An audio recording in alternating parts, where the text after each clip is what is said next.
Entonces comencemos hoy, estamos a 30, termina enero, primer mes de... No, mañana termina. Hoy es 30 de enero, primer mes de 2024. Estamos en Introducción a la Astrobiología. Optativa de los respiratorios y de algunos más. Bueno, ok. Estamos en la semana 10 ya. Semana 10 del trimestre 23O. Y tenemos para esta 19ª sesión del curso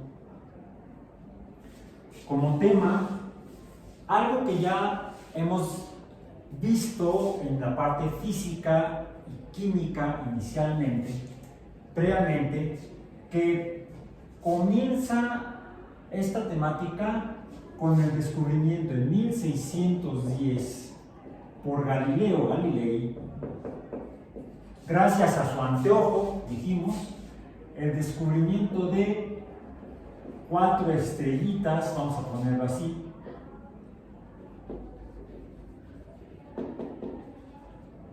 alrededor de Júpiter. En Júpiter. Galileo las nombra estrellitas y también llega a mencionarlas como planetas. ¿Por qué planetas?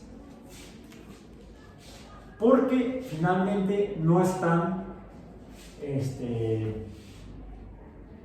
dándole vuelta a la Tierra, sino que estarían ya, recordemos que Galileo era un creyente, hasta ese momento creyente, en la hipótesis copernicana de que los astros se movían no alrededor de la Tierra, sino alrededor del Sol. 1543, publicado de Revolución. Ya no lo voy a escribir, nada más recordando. Entonces, los planetas literalmente pasan, ya lo hemos mencionado, pasan de ser estrellas errantes que giran alrededor de la Tierra en los modelos, en la interpretación antigua, desde los mesopotámicos hasta Copérnico, aunque todavía después, digamos que hasta el siglo XVII, con Galileo y Kepler, y todavía ellos siguen trabajando con el modelo geocéntrico que terminó escribiendo geométricamente Claudio Ptolomeo alrededor del año 150. Los planetas eran esas estrellas errantes, hasta desplanetes, que se movían raro alrededor de la Tierra. Bueno, aunque Aristarco hace 2300 años propuso que los astros no se movían alrededor de la Tierra, salvo la Luna, todos se movían alrededor del Sol, incluyendo a la Tierra, Aristarco, recordemos que nadie le creyó, porque todo el mundo veía que todo se parece moverse alrededor de la Tierra. Los astros salen por el este y se ocultan a nuestra vista por el oeste. Es Copérnico quien, retomando lo postulado por Aristarco y otros astrólogos y matemáticos, por ejemplo árabes, ¿sí?, del siglo VIII, IX, X, que Copérnico postula en el siglo XVI, entre 1510 y 1543, que las estrellas errantes o planetas no se mueven alrededor de la Tierra, sino que vemos ese movimiento errante raro porque se mueven alrededor del Sol al mismo tiempo que la Tierra se mueve alrededor del Sol. Y en esa danza cósmica, llamémosla así, astronómica, desde la Tierra, posados nosotros sobre la superficie de la Tierra, vemos esos movimientos errantes de esos astros o estrellas. Hasta 1609, salvo la Luna y el Sol, todo lo que los humanos ven son puntos de luz a los que llaman estrellas. De hecho, por eso es que Galileo, viéndolos por su anteojo o telescopio, al verlos solamente, a diferencia de Júpiter, que ve como un disco definido, ya lo mencionamos, hasta lo leí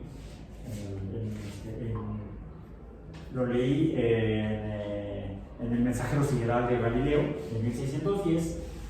Él describe que Júpiter, Venus y los planetas se ven como discos, mientras que las estrellas se ven como puntos de luz que refulgen.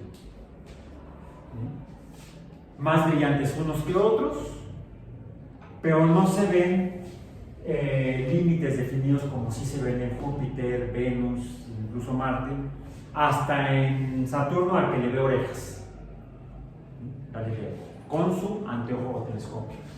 Y descubre 4 puntos de luz, no 4 círculos, no 4 discos, sino 4 puntos de luz, por eso es que los llama estrellitas, que no, por el cambio de posición que él observa en la bóveda celeste, no están moviéndose alrededor de la Tierra ni del Sol, sino aparentemente alrededor de Júpiter.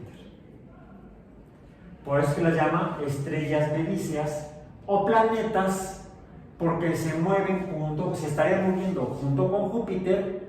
Él confiaba entonces, viendo uno de los postulados del modelo de Copérnico, que todos los astros se mueven alrededor del Sol, salvo la Luna. ¿Sí? Pues yo voy a tener que poner aquí a Copérnico. 1543, Copérnico. Solo la Luna gira alrededor de la Tierra. ¿Bien?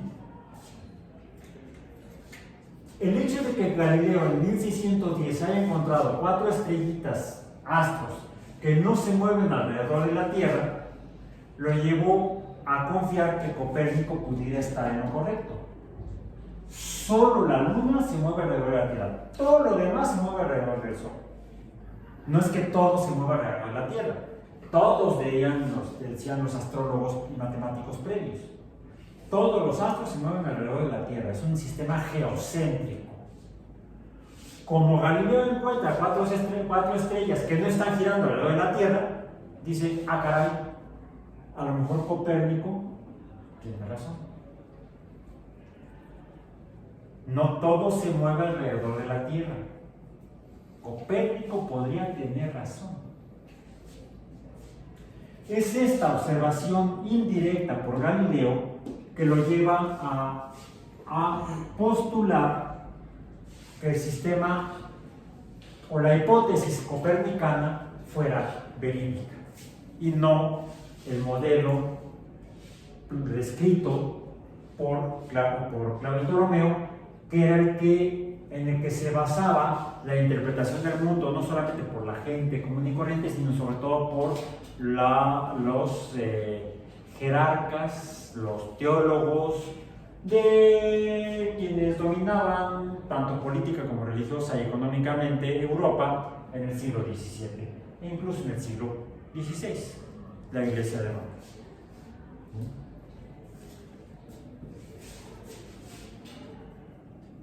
Los textos sagrados de la Iglesia cristiana de Roma establece que aparentemente todo tendría que moverse alrededor de la Tierra, todo, y no solamente la Luna. Es por eso que en 1539, un religioso cristiano europeo acusó a Copérnico de hereje porque se atrevía a ese advenedizo astrólogo prusiano, se atreve a decir que la Tierra se mueve, cuando está establecido que Josué mandó al sol detenerse, según dicen las escrituras en la Biblia. Ese religioso europeo era Martín Lutero. Martín Lutero sí acusó a Copérnico de hereje. Sin embargo, el Papa en Roma había acusado a Lutero de hereje por no querer pagar las indulgencias. Tanto luteranos como cristianos de Roma afirmaban que el sol se movía y por eso Josué le mandó al sol detenerse. No, la tierra no se movía. Es por eso que cuando Galileo en 1610 escribe que la tierra se estaría moviendo junto con la luna alrededor del sol, igual que Júpiter se estaría moviendo con sus 4 planetitas alrededor del sol, un cardenal en Roma, el cardenal Belarmino, en 1616,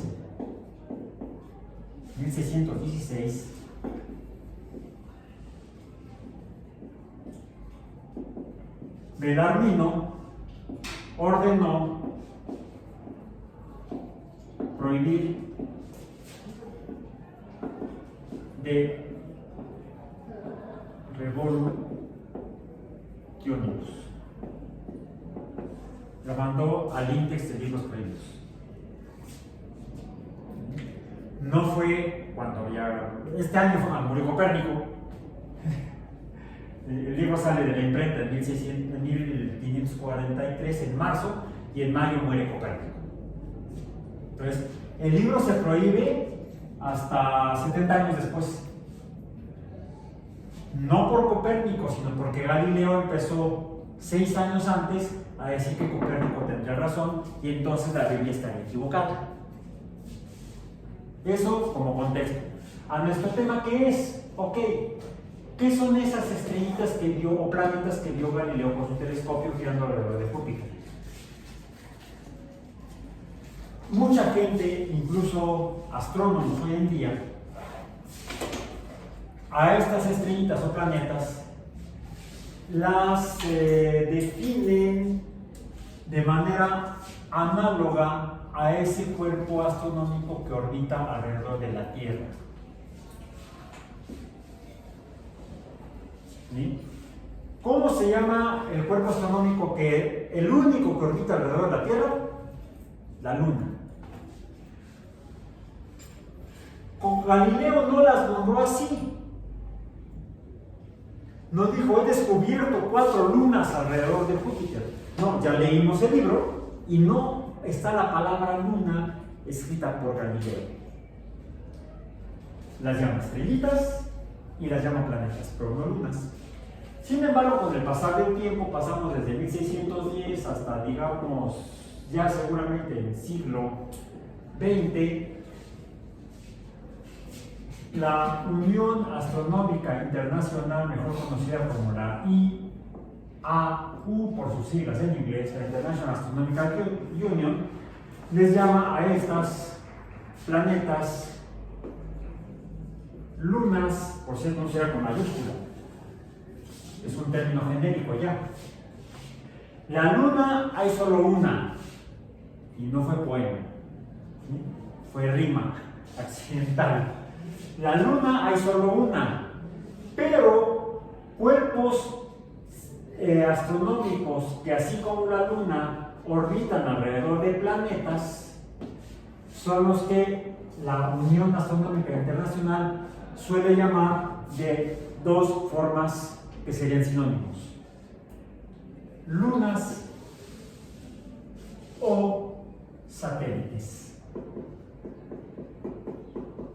Aunque esto se va a la porra, sobre todo este nombre, este término, a partir de 1957, cuando la URSS lanza el Sputnik,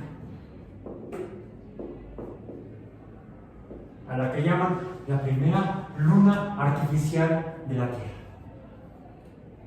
¿Sí? Es por eso que la gente actualmente asocia la palabra satélites con esas cosas que están aventando a contaminar la órbita baja terrestre y hasta la observación astronómica. Elon Musk con sus Starlink.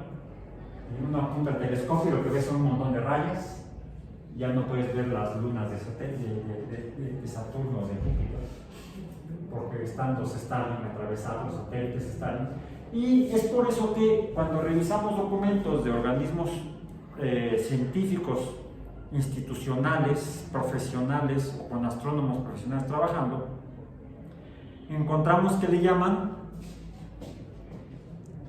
las lunas de Júpiter, All Moons of Jupiter, nuestro primer documento del tema de hoy, que es en particular los cuerpos astronómicos que orbitan alrededor principalmente de dos planetas del sistema solar,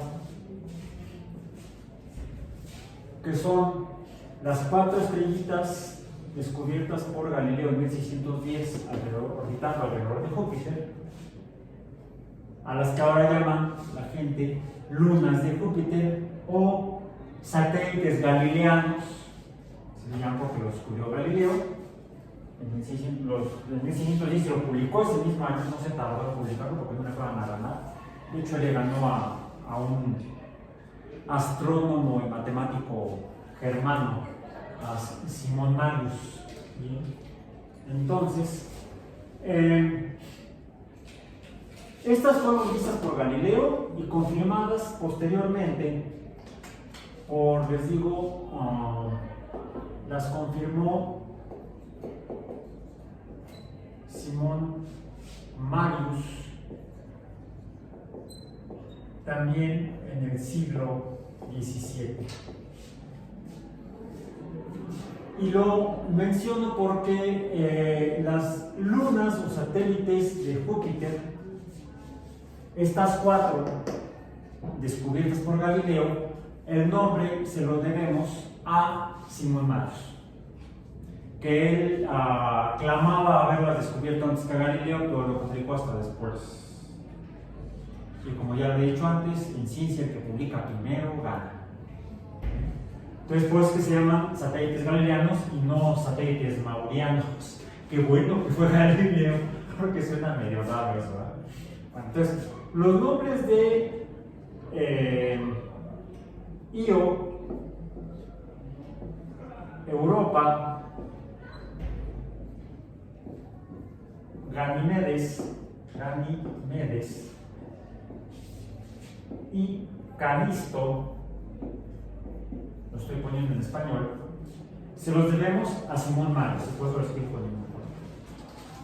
Desde 1610 fueron vistos por todos los astrónomos ya no astrólogos, a partir del siglo XVI, del siglo XVII, de 1600. A partir del siglo XVII la astrología empieza a transformarse de esa disciplina matemático-mística cultivada y desarrollada desde hace 5000 años en Mesopotamia hasta el siglo XVII en Europa, norte de África y Asia. Ahí es donde, y ya también el siglo XVII pues ya estaba poblado por europeos territorios, ya estaban gentrificando nuestro continente. Se quejan ahora de la gentrificación cuando tiene 500 años.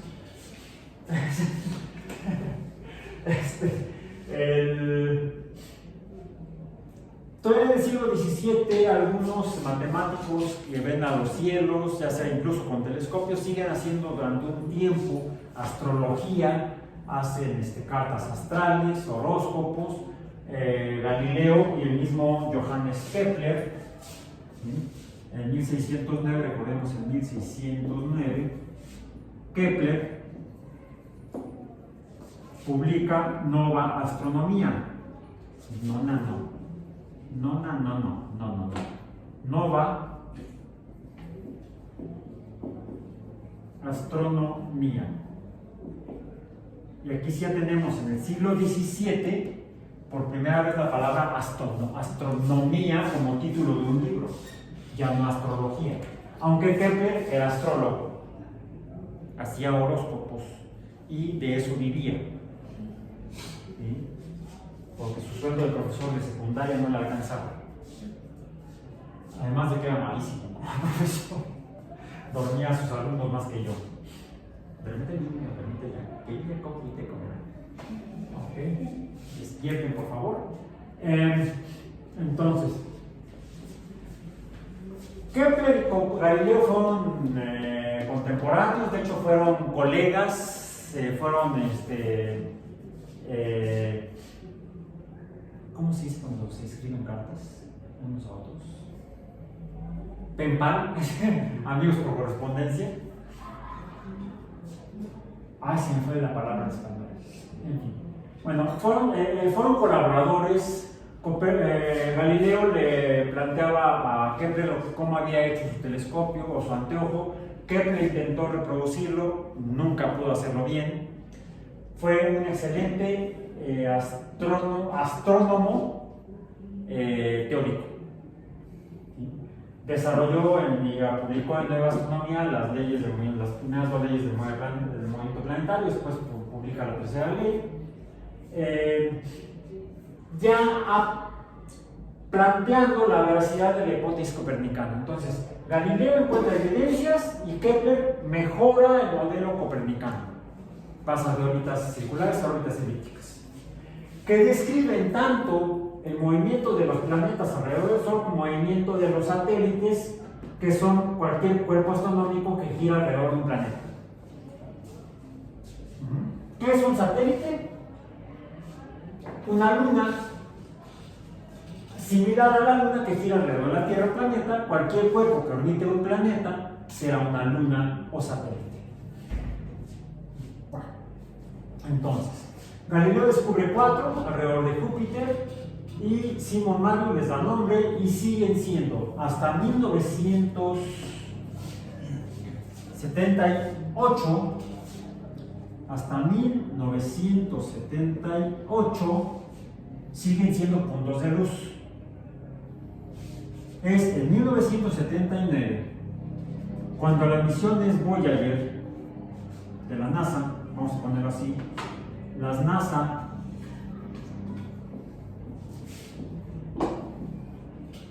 Voyager estudian el sistema joviano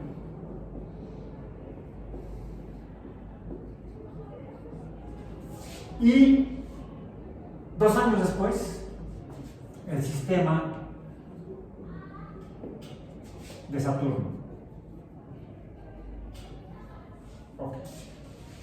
Y es a partir de este momento cuando las primeras imágenes que obtienen las ondas Voyager 1 y Voyager 2 nos muestran a los 4 satélites galileanos de Júpiter ya no como puntos de luz o estrellitas, sino como no solamente discos, sino como mundos. Los satélites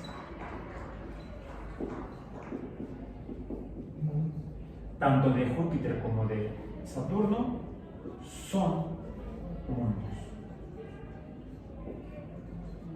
Y la mayor sorpresa que nos llevamos, yo porque me tocó a mí verlo, no en vivo exactamente porque en aquel tiempo no lo pasaban por televisión, desafortunadamente, al menos no en México, sí en Estados Unidos, transmitieron algunos de los hallazgos de las Voyager, tal vez no en vivo, pero sí en los noticiarios, y después nos llegaba la información a México. Principalmente ya entrevistas como National Geographic, donde pudimos ver las fotografías que habían estado obteniendo las sondas Voyager del sistema joviano y el sistema de Saturno. Y lo que más sorprendió a los investigadores astrónomos, por ejemplo, no solamente los astrónomos, sino también a los ingenieros de este proyecto de investigación astronómica, fue las variantes superficies de estos 4 satélites. Ya mencionamos, TNIO, ¿qué fue lo que descubrieron? Lo más sorprendente, lo más impactante. No. ¿Dónde? En Io. Si en Europa fue una corteza helada. De hecho, en estos 3. En estos tres se observó que estaban conformados en su superficie era una corteza helada, probablemente agua.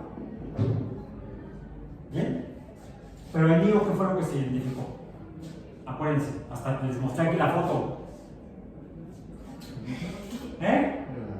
No sé. No, eso fue acá, en Saturno, y fue en Titán. No me digan que no se acuerdan. ¿Cuántos díganme que no se acuerdan? Volcanes.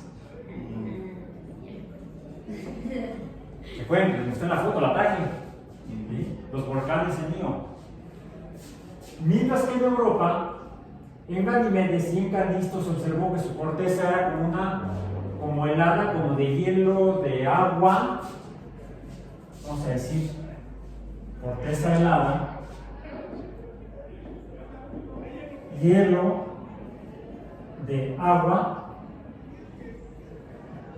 pero sucia, porque no se ve blanco. Si han visto las imágenes, ¿no? Las fotos. Las encontramos en internet, en los sitios de la NASA y en otros también. Bueno, esto es en cuanto a Júpiter.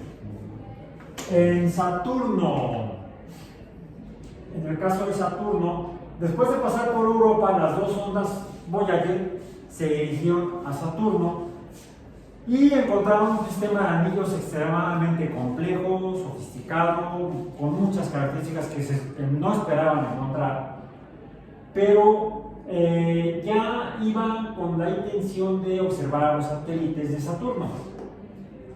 De hecho, en Saturno se encontró muy tempranamente los primeros satélites o lunas alrededor de otro planeta más allá de Júpiter, además de adicionales a Júpiter.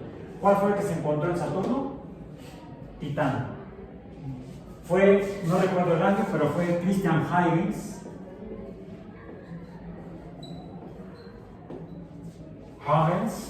que descubrió Titán.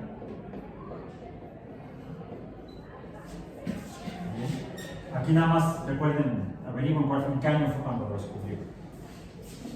Huygens, creo que fue contemporáneo ya de Newton.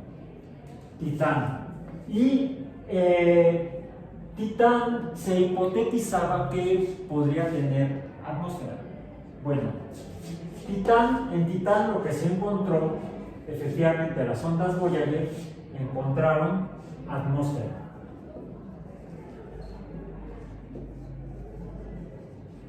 Ok. Eso es hasta 1979, que es cuando los satélites que se han observado y se van descubriendo gracias a los telescopios alrededor de más planetas, no solamente Júpiter, y luego Saturno con Titán, sino que en 1800 se descubren, creo que sí fue en 1800, se descubren dos satélites alrededor de Marte, Phobos y Deimos. Alrededor de Júpiter se empiezan a descubrir más satélites, ya a partir del siglo XIX, igual que de Saturno. Para 1979, cuando llegan las Voyager a Júpiter y luego a Saturno, se habían descubierto, lo voy a poner aquí en azul, en este intervalo existían en Júpiter 12, digamos, lunas. En Saturno, 9. En Marte, 2 lunas. En Urano y Neptuno,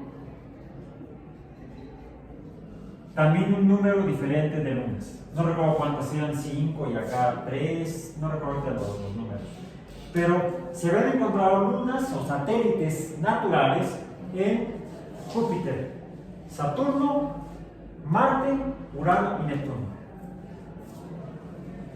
Entonces, por supuesto, ya estaba aceptado completamente, a pesar de la prohibición de 1616 por Belarmino de las revoluciones de Copérnico, pues a los astrónomos les valió pepino la prohibición. Fueron pocos los libros que es más, se prohibió la distribución de los revolucionarios hasta que se corrigieran. Había que corregirlos, porque estaban diciendo mentiras. Bueno, algunos ejemplares se empezaron a corregir, pero no todos los que habían salido de las imprentas en Europa de las revoluciones de Copérnico, que del cual, por cierto, se imprimieron 2 ediciones diferentes. Esas se empezaron a distribuir por Europa, por América, por Asia, y pues por supuesto los que salieron de Europa no los pudieron corregir. Fueron muy pocos realmente los que se corrigieron. Y por supuesto, pues ya ven que si quieren que la gente haga algo, prohíbanlo. Sí, está prohibido, vamos a leerlo. Entonces, afortunadamente la prohibición no funcionó y las evidencias que obtuvieron los astrónomos después de Galileo fue que Copérnico tenía razón. Alrededor del Sol giran los planetas y alrededor de los planetas se fueron descubriendo satélites.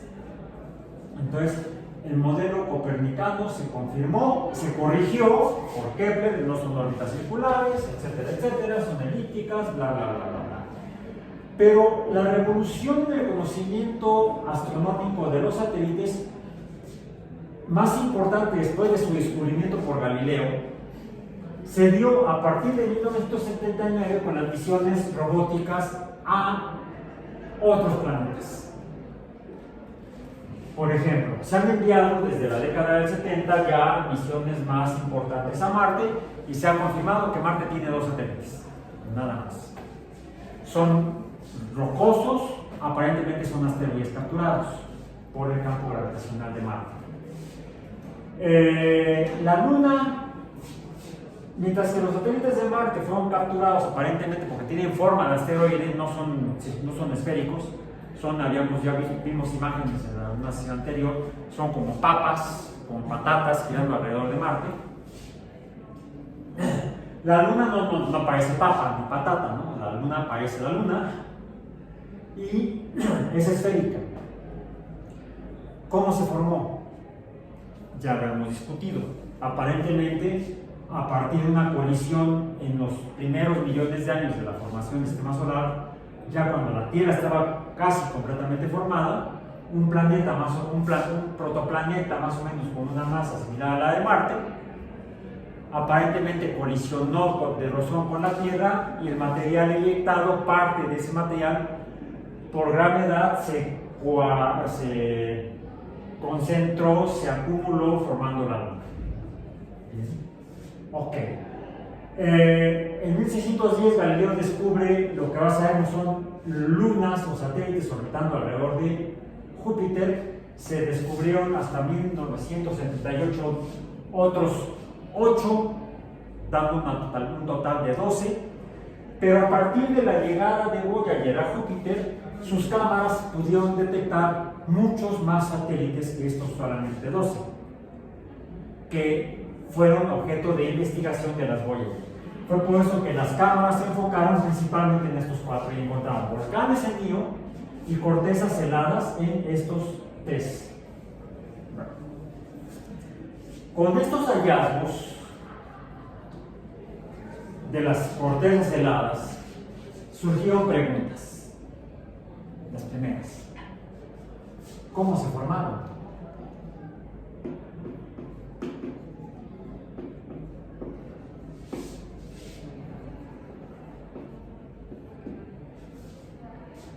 ¿Cuál es la respuesta?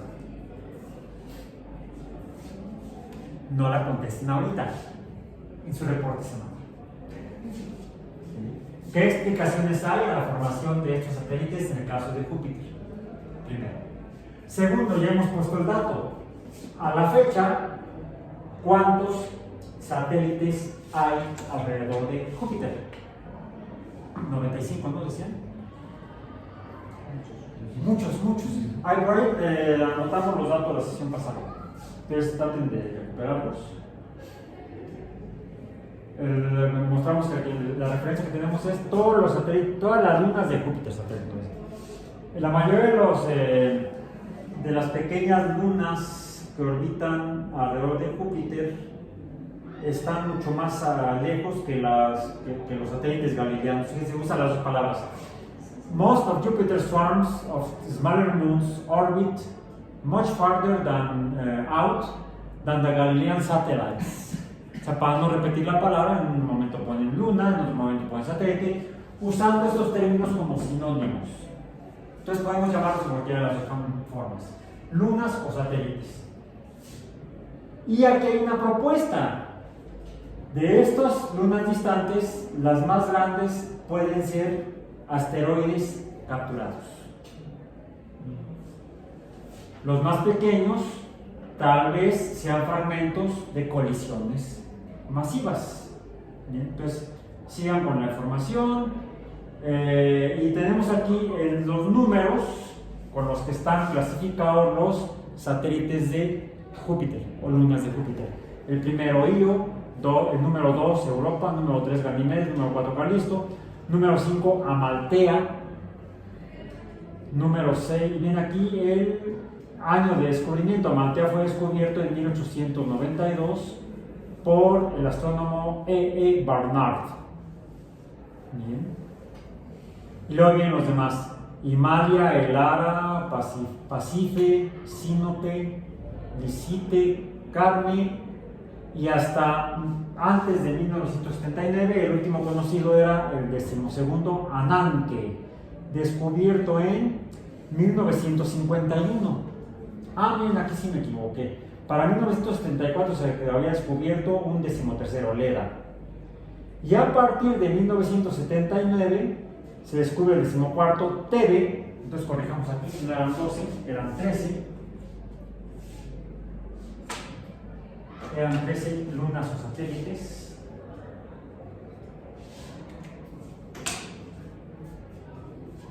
Y el primero descubierto por una nave robótica fue Leda,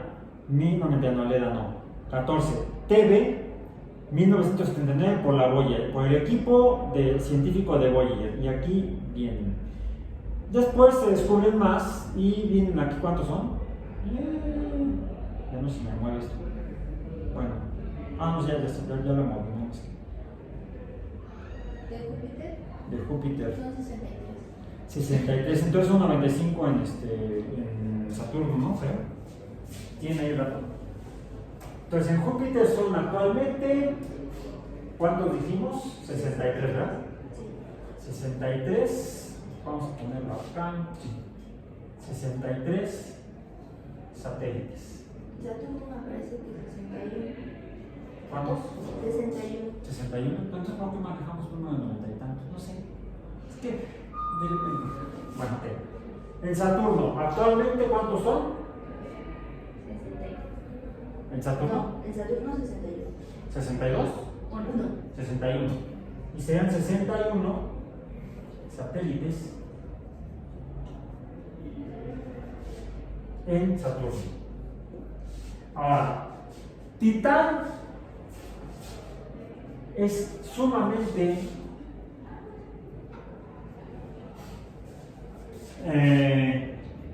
curioso porque de todos estos, bueno, primero, ¿por qué será que Galileo pudo descubrir estos 4 como estrellitas con su telescopio? Porque son muy grandes.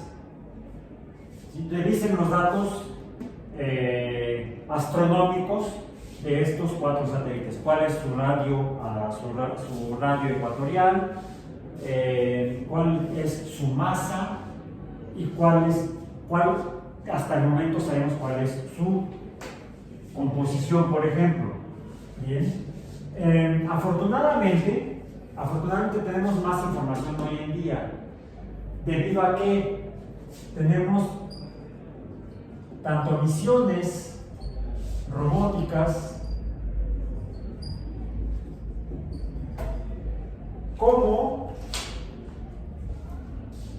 información, vamos a decir, datos telescópicos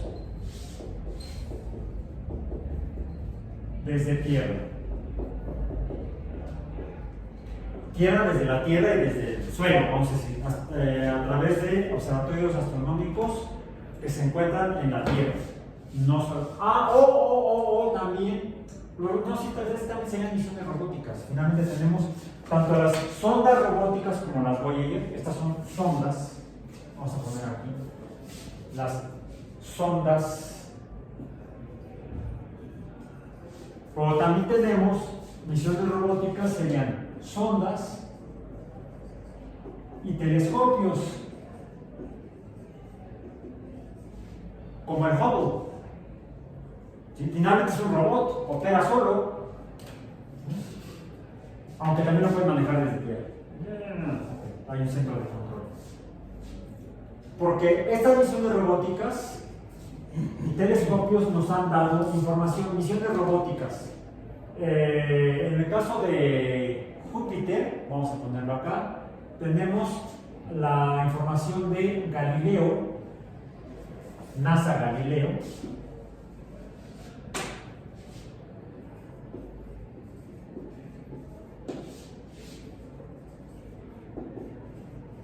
Galileo Giotto, recuerden que es la sonda de penetración atmosférica, o de penetración en las nubes de Júpiter, y actualmente Juno.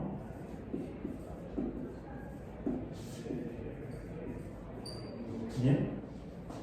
Mientras que en el caso de Saturno,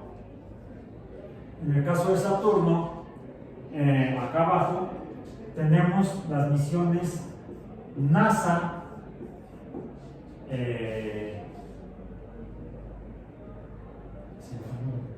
Cassini, con la sonda de la Agencia Espacial Europea, o ESA, Huygens.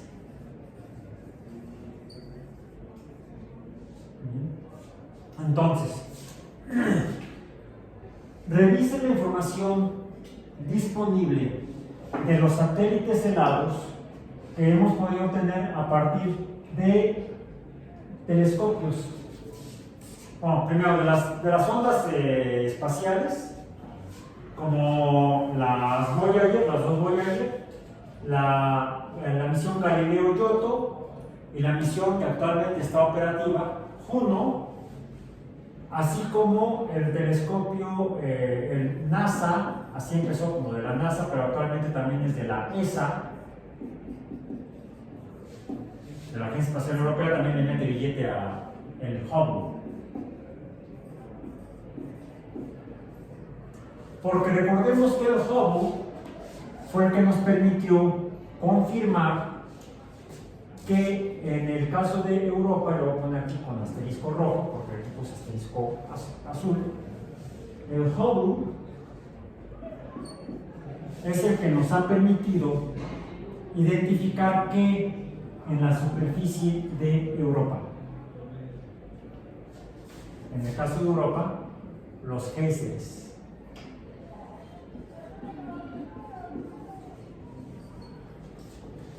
Que deben ser agua más puntos suspensivos.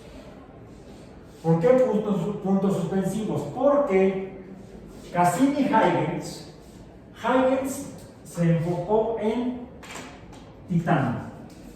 Huygens se enfocó en titanio. ¿Sí? Para estudiar tanto la atmósfera como la superficie. Atmósfera, superficie y cuerpos líquidos. Pero de eso ya hemos hablado. Como biólogos somos muy escépticos de que Titán realmente sea de importancia astrobiológica, porque está conformado principalmente por hidrocarburos.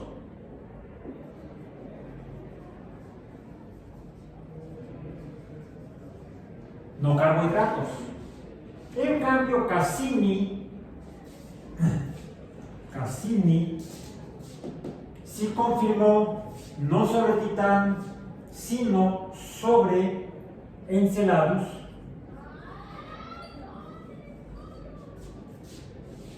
no atmósfera, sino como los satélites helados, presenta una corteza helada, probablemente de agua, pero no sucia, se ve más limpia. Podemos decir que es sucia porque también encontró, bueno, medio sucia, porque encontró también géiseres,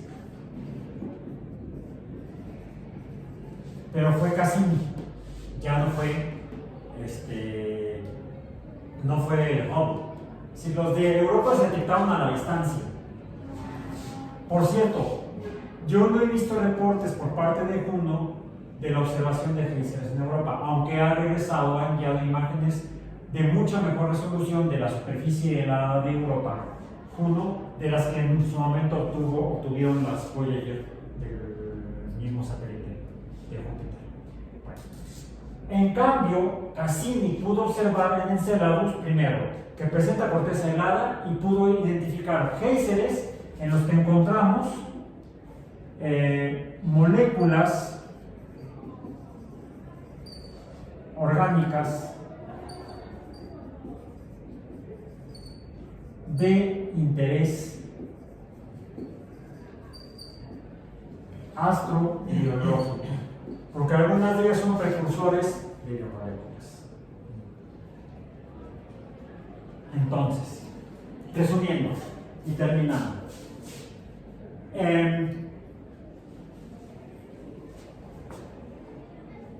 hemos caminado un largo recorrido, hemos realizado un largo viaje, desde el descubrimiento de los ahora llamados lunas o satélites más allá de nuestra luna por Galileo en 1610 hasta el descubrimiento de satélites en casi todos los planetas del sistema solar, salvo en dos: Mercurio y Venus. De la Tierra hasta el que ya quitaron como planeta, Plutón, todos presentan lunas o satélites. Es interesante, es un fenómeno bastante común en este sistema planetario o sistema solar, o sistema planetario no sistema solar, encontrar cuerpos astronómicos orbitando otros cuerpos astronómicos que no sea la estrella central. E incluso se han encontrado en los asteroides cuerpos astronómicos orbitando asteroides, o asteroides orbitando asteroides, por lo cual serían entonces lunas o satélites de asteroides. Es un fenómeno bastante común.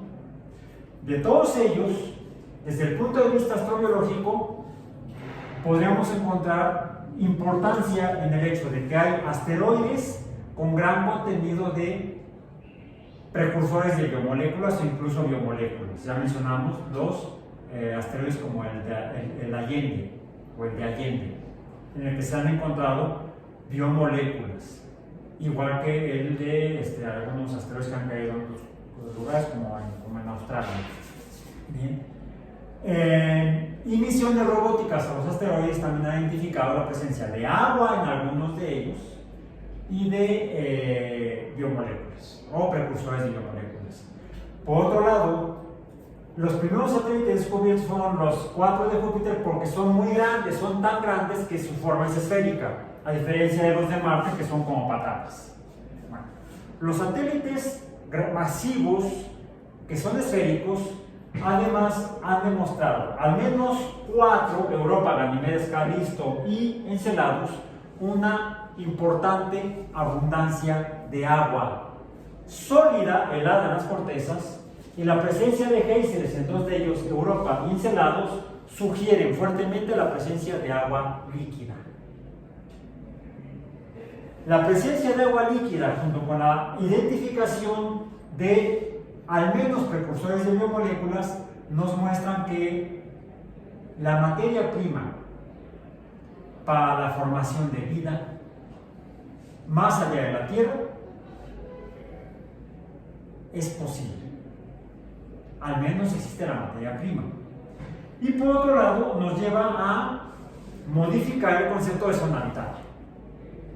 Porque estas actividades, tanto el hecho de que la corteza helada esté fracturada, la presencia de volcanes en Io, nos manifiestan el fenómeno que ya mencionamos, de que aunque en la Tierra es importante la actividad tectónica,